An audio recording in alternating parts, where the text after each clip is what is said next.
Señor Bartolomé. Muchas gracias. Gracias a los comparecientes. Mi primera pregunta es la siguiente. ¿Por qué la televisión del Principado de Asturias, en hora estelar, no organiza debates sobre temas que están en la agenda permanentemente de los periódicos?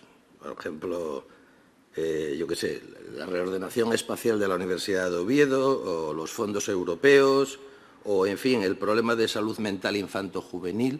Y no digo exclusivamente circunscrito a los políticos, sino aquí hay una universidad, hay mucha gente que sabe de muchas cosas, debates plurales. Me gustaría, porque es un misterio que tengo, que me acompaña desde hace años, yo que veo bastante la televisión del Principado de Asturias y que al estar catalogada como servicio público lo veo, vamos, de suyo. Sí, muchas gracias, señoría. Ya he comentado antes que soy director en funciones desde marzo del 2019. Coincido con usted en que en el pasado hubo debates, hubo programas de debate en la tele, hubo un periodo en el que no los ha habido y una de las primeras cuestiones que yo planteé al Consejo de Administración es la necesidad de recuperar el debate. He de decir que desde el Consejo de Administración también se planteó, es decir, que el interés es recíproco y yo creo que lo he manifestado en las veces que he comparecido ante la Comisión de Radio y Televisión de esta Cámara. He mencionado el año 19 porque todos sabemos lo que ha pasado entre el 19 y ahora, ¿no? Es decir, ha sido casi la tormenta perfecta, es decir, hemos tenido una pandemia, hemos tenido problemas en los que han tenido que teletrabajar muchas personas, a día de hoy todavía no hemos recuperado las visitas escolares o las visitas de grupos a la tele, pues por razones epidemiológicas de todos conocidos, y ahora mismo estamos afrontando una reconversión técnica que conlleva la reforma del plató de informativos, que es donde queremos hacer los debates. Es decir, es voluntad de la dirección de la cadena el recuperar debates en cuanto sea posible y, como he comentado alguna vez, debates de interés general, como dice usted, no necesariamente debates políticos, ¿no? Es decir, que no, porque sí que tenemos en RPA, por ejemplo, como ustedes saben, y alguna de sus señorías participa semanalmente en ellos, en RPA sí tenemos. En la tele es más complejo, la televisión autonómica, lo ha dicho la consejera, es la más modesta de las televisiones autonómicas de España. De RTPA, tenemos una limitación importante de medios técnicos y de recursos humanos, somos los más pequeñitos, somos los que tenemos el presupuesto más ajustado, no es sencillo poner un debate haciéndolo con medios propios, que es lo que deseamos, pero es intención de que en cuanto sea posible, y en cuanto sea posible tiene que ser muy pronto, en cuanto hayamos hecho la renovación en los meses que quedan de este año y desde luego al comienzo del 2023, que no se nos olvide, que además es año electoral y tenemos que adecuar el plató para hacer debates parlamentarios, que tengan que ver con las elecciones municipales y autonómicas, como ya hicimos en el pasado. No le puedo decir más, es decir, a mí también me gustaría que existiesen esos debates y confío en que podamos tenerlos muy pronto en antena. Mire, yo se lo digo porque yo creo que la función pedagógica de la televisión es fundamental como servicio público y además le digo, bueno, no sé, técnicamente no me parece, yo creo que todo el mundo estaría encantado de ir y gratis, o sea, no me parece tampoco muy complejo y que además, a nivel de forma, saliéramos de del papel cartón que tienen los debates, incluso electorales. Estoy pensando en la posibilidad de varios periodistas preguntando a un invitado de manera abierta o a un político. Es decir, yo creo que ustedes tienen una misión fundamental desde un punto de vista de la transparencia y del fortalecimiento de las instituciones democráticas. Y a mí me da la impresión, porque esto no tiene nada que ver con la pandemia, la desaparición de esto, tanto en fondo como en forma, ya viene de muy atrás.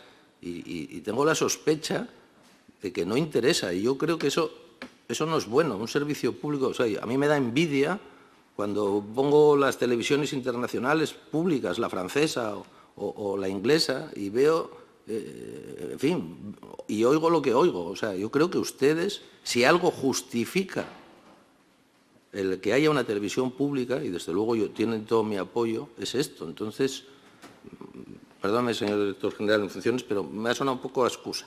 Me ha sonado un poquitín a excusa. Una segunda pregunta, quiero decir, acepto lo que usted ha dicho, espero que lo hagan. Yo creo que ustedes tienen un papel fundamental para el rearme democrático de la sociedad asturiana, incluida la juventud, ¿no? Siempre y cuando lo que allí se escuche en esos debates no esté acartonado. Luego, otra pregunta que les quiero hacer es, ¿por qué no existe todavía ¿por qué no existe el mandato marco de la televisión y, por tanto, también el contrato programa? Y esta es una pregunta estrictamente política, ¿no?, a la consejera. ¿Por qué desde el año 2014 no tenemos un mandato marco? Ustedes saben que el mandato marco tiene que ser aprobado por el Consejo de Administración. ¿Y? Bueno, no es competencia de esta consejería. Perdón, el mandato marco, y ya lo he contado en la comisión de... Tiene que ser aprobado por la Junta. Tiene que ser... El mandato marco es decisión de esta Cámara. Exacto, pues por eso digo. Es decir, el Gobierno del Principado... El contrato programa corresponde al Gobierno, pero es ulterior o dimana del mandato marco. Esta Cámara, desde que se ha puesto en marcha y está establecido en la ley, que en el plazo de 6 meses desde la entrada en vigor de la ley, la ley es del 2014... tiene que establecer un mandato marco que existe en prácticamente todas, no en todas, las televisiones autonómicas, y en este caso no. Sí, le he escuchado cuando lo comentaba, exacto. Es decir, el Gobierno, que está sustentado por un grupo parlamentario, entonces tendré que preguntárselo al portavoz del grupo parlamentario, de 20 diputados, que ha llegado aquí a acuerdos para renovar de manera exprés el reglamento de la Cámara, yo no entiendo que no haya el impulso político para llegar a acuerdos para algo que es absolutamente necesario. O sea, me gustaría luego escuchar que estamos al final de la legislatura, porque vamos de bloqueo en bloqueo permanente hasta el bloqueo total. 20 diputados. Esto es de la ley de reestructuración, fue del año 2014. 2014.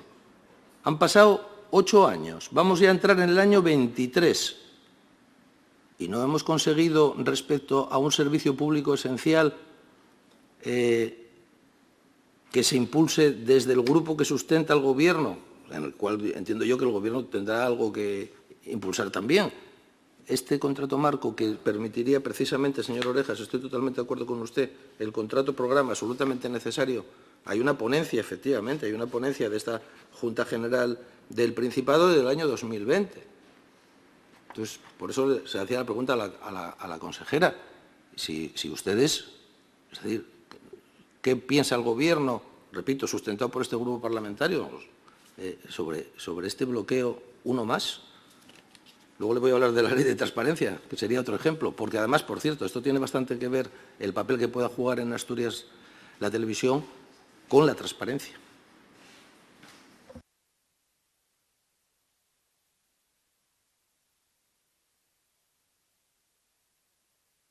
Se le decía, señora consejera, le pregunto en términos políticos, ¿qué pasa?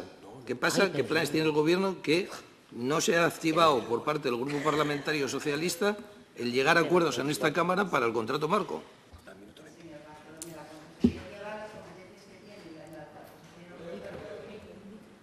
El micro, por favor. La Consejería de Presidencia llega hasta las competencias que tiene que llegar. Más allá de ellas no puede actuar. Como bien decía, la elaboración del mandato marco se elabora con la Comisión de la Junta General y después sí es cierto que el Consejo de Gobierno es el que se encarga de aprobar ese contrato programa que dimana del contrato marco. Pero hasta ahí llegan mis competencias. Únicamente decir que los gobiernos son solidarios. Eso de las competencias es solamente desde el punto de vista administrativo. Yo le estoy preguntando como representante del Gobierno. El Gobierno es uno. Para lo bueno y para todo es uno. Luego está dividido competencialmente. El caso es que llevamos 8 años con un tema capital bloqueado. Gracias.